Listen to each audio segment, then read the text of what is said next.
The universe. Most people see it as numerous lights twinkling in the sky. Some see it as an ever-expanding void that holds more information and phenomena that are, in the most literal sense, out of this world. What most people fail to see in the universe is the future of mankind. Our planet just so happened to fall perfectly in line with our star. It's a very precise combination of organisms that allows it to be a self-sustaining system. Herbivores keep plants from overflowing, carnivores keep herbivores from consuming all of the vegetation, and scavengers keep all the waste from piling up. While the system is perfect, it will not last forever. One of many things could be the end of our planet, whether it's the depletion of our ozone layer or our sun reaching the end of its lifespan. Counting out the assured self-destruction of the human race, there's many ways that our planet can become no longer habitable. It is this reason alone, more minds need to be open about traversing space. Space holds more possibilities than one mind, maybe thousands, could fathom. Considering all the planets in the universe across millions of galaxies, it's unreasonable to think that the Earth is only one planet habitable by humans. So, in this sense, finding a new planet shouldn't be that difficult. It's getting to this planet or planets that can prove difficult. For example, if the closest habitable planet was 100 light years away, not only would we have to design a shuttle to make it that far, we would have to design it to sustain life in it for one generation. Let's say we could travel at light speed and we have a ship to colonize 100 people for one generation. Landing on a new planet and colonizing it will present numerous amounts of new threats, whether they're small as single-cell bacteria and viruses, or new, large animals that are unaffected by our adaptations to hunting and camouflage. While this may sound dangerous and horrifying, there's no need to worry. Humans have evolved and adapted for thousands of years to a planet with absolutely baffling conditions: extreme cold, arid heat, and even places that provide resources only in water. Even the common cold took thousands of years to develop immunity against. It used to be one of the most deadly sicknesses to strike humanity in its prehistoric stage. So, when it comes to adapting to a new planet, with advances in science and things as simple as language, it's nothing we can't overcome because we've been doing it for thousands, maybe even millions of years. Even though there are billions of planets, let's assume none are habitable. Now, let's make a hypothetical, self-sustaining planet of our own.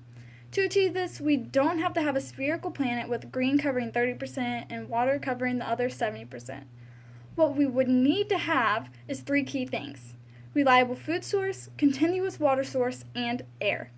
Our planet can be any shape: a square, a triangle, even a trapezoidal.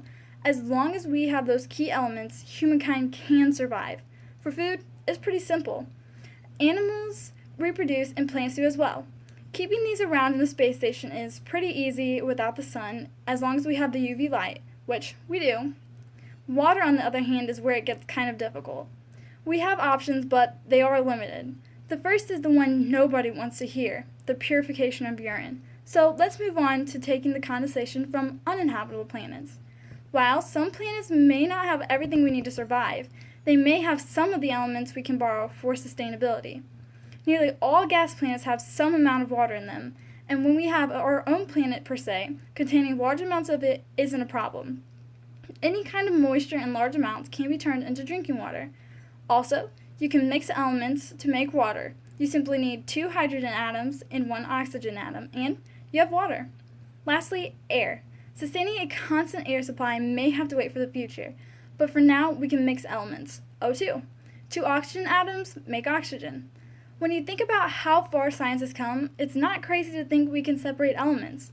We find a gas planet on our journey, take a sample, harvest the elements, and we have oxygen. It's like making sure you stop before you run out of gas in your car.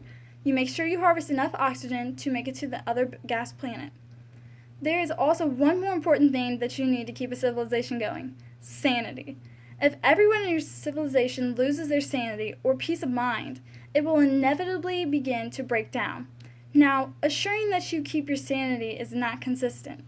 There are numerous ways to keep your mind busy and keep your mind off the fact that you are all that is left. You have to make sure each individual has belonging. They have to know they belong to their society and feel that they are one of the reasons it's stable.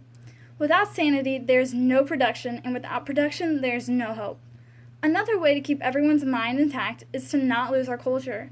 Games, music, jokes, just entertainment, and period, will be a step in the right direction. It will give everyone hope that you will survive and that mankind can thrive anywhere, whether it be on another planet or a colony shuttle endlessly tumbling through the universe. Having a future in space is our best option to keep our species going. One way or another, the planet we have grown so comfortable on will eventually become uninhabitable. There are things we know of and things we don't that pose a threat to us and everything we worked hard to achieve. Unless we want all of our hard work to be lost, we have to carry it on with us, whether it be to another planet or endlessly through the universe. In the grand scheme of the universe, we're just another life form on another planet. But to us, it's all we have and all we know. It's everything we dream of and everything we desire. Life, to live, and keep living. It's hardwired into the DNA of every living organism that keep their species going. We're simply one of those species with no sense of direction in an ever-expanding universe.